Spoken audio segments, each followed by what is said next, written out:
Hi friends, welcome back to my channel. இன்றைக்கி நம்ம மூணாருக்கு தான் வந்திருக்கோம். ரொம்ப நாளாக நினச்சிக்கிட்டே இருந்தோம் மூணார் போகணுன்னு. பட் ஏதோ ஒரு இதனால் தள்ளி போயிட்டே இருந்துச்சு. இன்றைக்கி தான் ஒரு வழியாக சக்ஸஸே ஆகிருக்கு.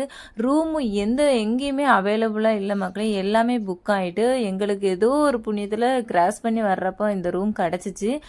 சம்மர் ஹாலிடேங்கிறதுனால எல்லாமே புக் ஆகிட்டு மூணாரில் பயங்கர மழையும் வேறு.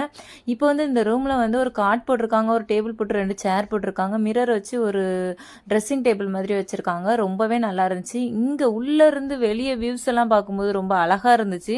இந்த வியூஸை பார்க்குறதுக்காகவே இந்த பிளேஸுக்கு வரலாம் போல், அவ்வளோ அழகாக இருந்துச்சு. நம்மளுக்கு டைமுமே ரொம்ப கம்மியாக இருக்கிறதுனால ஈவினிங் கொஞ்சம் நேரம் இருக்கிறதுனால ஒரு பிளேஸ் பார்த்துட்டு வந்துடலான்னு பொட்டானிக்கல் கார்டன் தான் ஃபஸ்ட்டு போயிருந்தோம். அங்கே பூவாலேயே அந்த இடத்த அவ்வளோ அலங்காரம் பண்ணி வச்சுருக்காங்க. வெரைட்டிஸ் நின்று பார்க்க முடியல. நம்மளுக்கு டைம் தான் வேணும்னு சொல்லணும்.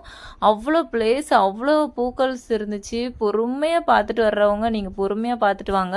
அதுக்கப்புறம் ரொம்ப தூரமாக இருந்து பார்த்தா ஒரு எலிஃபெண்ட் இருந்துச்சு. ரொம்ப பக்கத்தில் போய் பார்த்துக்கும் போது அது ஒரிஜினல் எலிஃபெண்ட் இல்லை, ஒரு செயற்கையான ஒரு எலிஃபெண்ட் தான் இருந்துச்சு. அதே ஒரு வித்தியாசமாக இருக்கே அப்படின்னு சுற்றி நாங்கள் பார்த்துட்டு இருந்தோம்.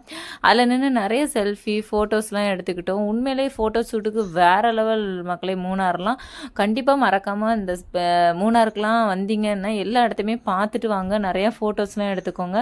நாங்கள் டைம் ரொம்ப கம்மியாக இருக்கிறதுனால நாங்கள் அப்படியே கிளம்பிட்டோம். இதுக்கு மேலே இருந்தால் ரொம்ப இருட்டிட்டு ரொம்ப பனிமூட்டம் ஆகிட்டு அப்படியே ரூமுக்கு போயிடலாமேன்னு கிளம்பிட்டோம். நெக்ஸ்ட் வீடியோவில் எல்லாத்தையும் ஷேர் பண்ணுறேன்.